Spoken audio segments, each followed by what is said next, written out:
So most children in this community live in loving and caring families, and this issue of criminal felonies against children don't really enter into people's doorsteps. They don't really comprehend this. It's unfathomable to them. It is really, really critical that the community knows about this issue and helps us to address it. In addition to minor sex trafficking, we have child pornography, we have ways in which our children are being sold, but we also have children with infants with brain bleeds, we have babies with broken skulls and ribs, we have 7-year-olds with STDs, we have seen a 12-year-old here that didn't know which uncle made her pregnant. My part, along with the other prosecutors, and there are 4 prosecutors that work over there, and we take children with us into court on a daily basis. Time and time again, we receive either statements from the family, from the victim, and or written letters later, indicating to us, really, it wasn't so much the result, but it was to have someone in the community who was standing by them, who is standing with them. So when a crime has been committed against a child, it really needs to be a little different.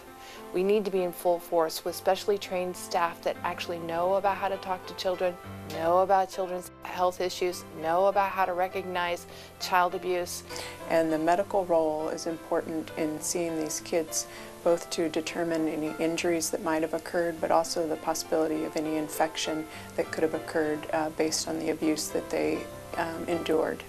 So when a child comes into the center, they're often traumatized, they're sometimes scared, some of them are clinging to their parents, and they walk in the door and they see brightly colored walls, they see friendly faces, and one of the first people that they get to see is the victim's advocate that has the dog. Many children, when they walk in the door, make a big connection with Tabitha.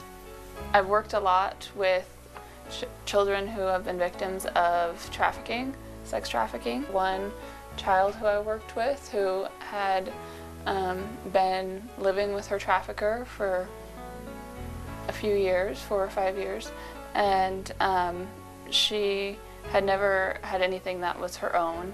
So I met her at the hospital and brought her a quilt and told her that it was hers. And that was really emotional for her because it was the first time she could remember having something that wasn't owned by somebody else. And she brought that quilt with her to interviews and court, and it became really important to her. We know it's traumatic. We know they've been hurt. And if there's any stress or worry about what's going to happen, we hope that that starts melting away, that they feel safe here, that they have a place where we're going to ease them into every step of the way. So my job here is just to work as a neutral party and talk to kids about what may or may not have happened to them.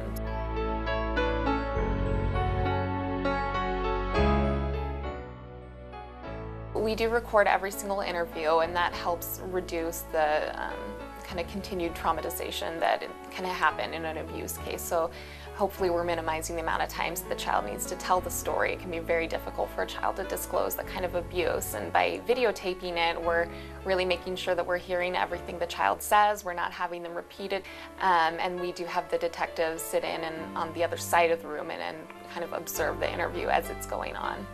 I'm a detective for the Clark County Sheriff's Office, and I'm currently assigned to work at the Children's Justice Center, a crew of detectives that are trained just to investigate these types of crimes. And that's important to me personally because I feel like I have an opportunity as a detective to make a difference in the community for a vulnerable victim, such as a child.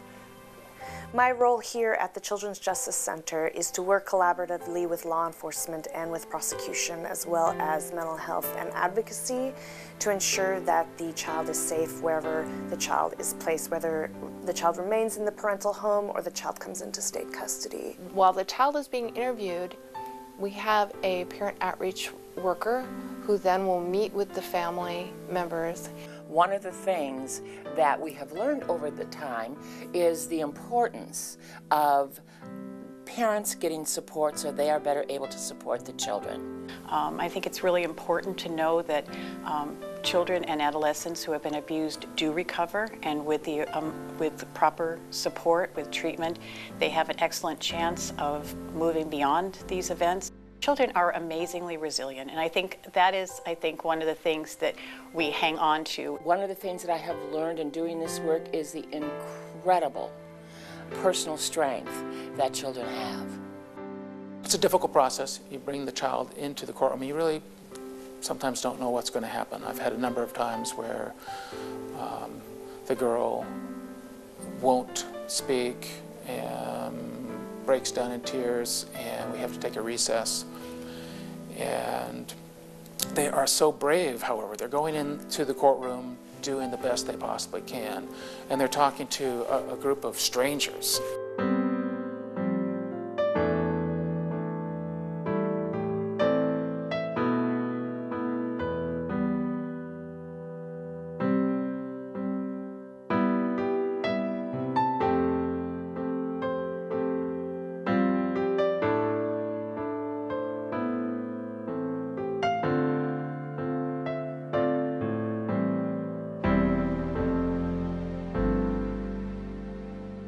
So one of the problems in our community is that the community really is uninformed largely about the problem of crimes against children.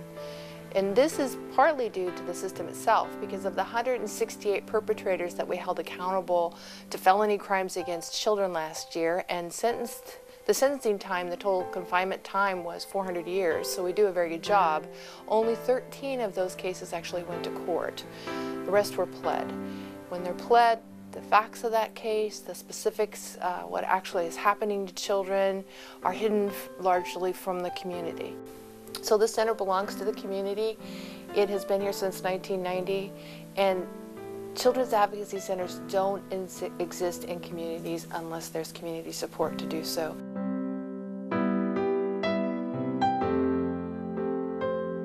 This involves and impacts all of us. When one perpetrator is identified in our community that actually has committed a crime against a child, and we hold that perpetrator accountable, every child in this community benefits from that. It shouldn't hurt just because you're a child. They deserve our every effort. They deserve everything we can do for them. They are our future.